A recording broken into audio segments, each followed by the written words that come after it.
Would you also know that using such is a violation of a crime, a special law? I think the Madam Secretary of Justice knows this. It's a violation of Republic Act 6085, wherein in 2009, the DOJ gave a warning to each and everyone using aliases and pseudonyms. In the case of Josefina Persamina, if I'm not mistaken.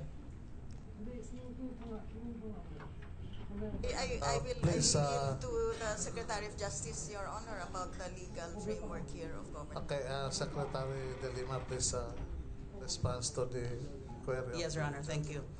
Yes, I confirm that under the state of law now, specifically Republic Act 6085, the use of aliases is not authorized, especially when it's being publicly used.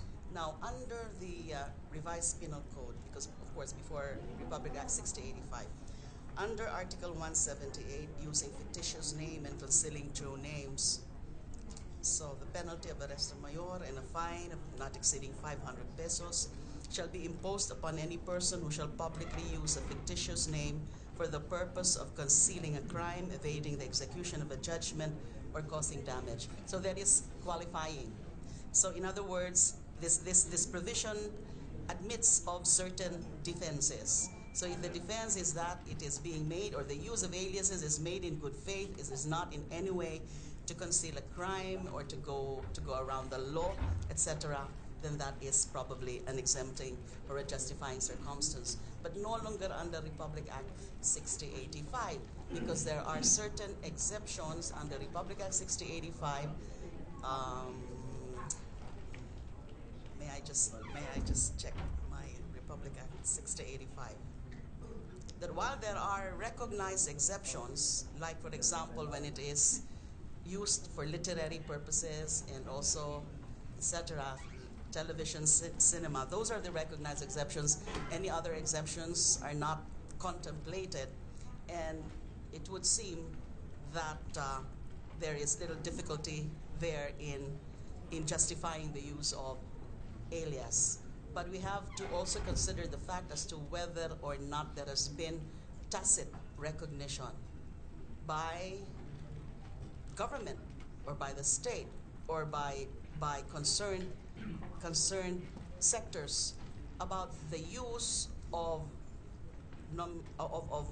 aliases, especially given the fact that I know that it is a practice, common practice among revolutionaries to use aliases.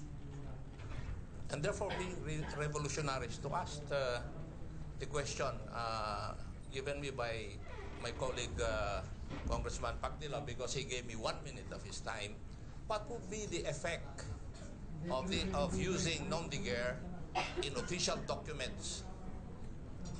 That's the question asked by Congressman Pagdila.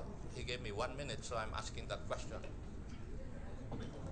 Well, the question is begging for possible liability, or is it a question? Is it actionable that if nom de guerre is used in a public document, whether that is actionable? The specific question, Madam, is would it invalidate the documents? I don't think so. Offhand, of course, I can further study that matter, but offhand, I don't think so. If the person concerned does not disown the nom de guerre, does not deny that is in fact his identity, then I don't see. Madam, can we request a definite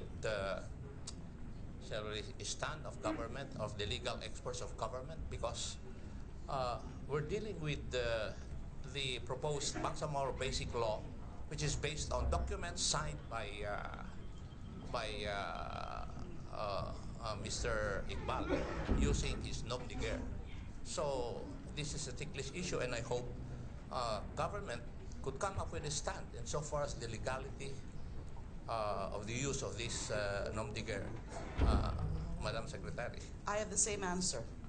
if the person concerned, if the person using a nom de guerre does not deny that that is in fact his nom de guerre, and he is in fact the person concerned, he is in fact the one who signed the document, then I don't see why the validity of that document becomes an issue.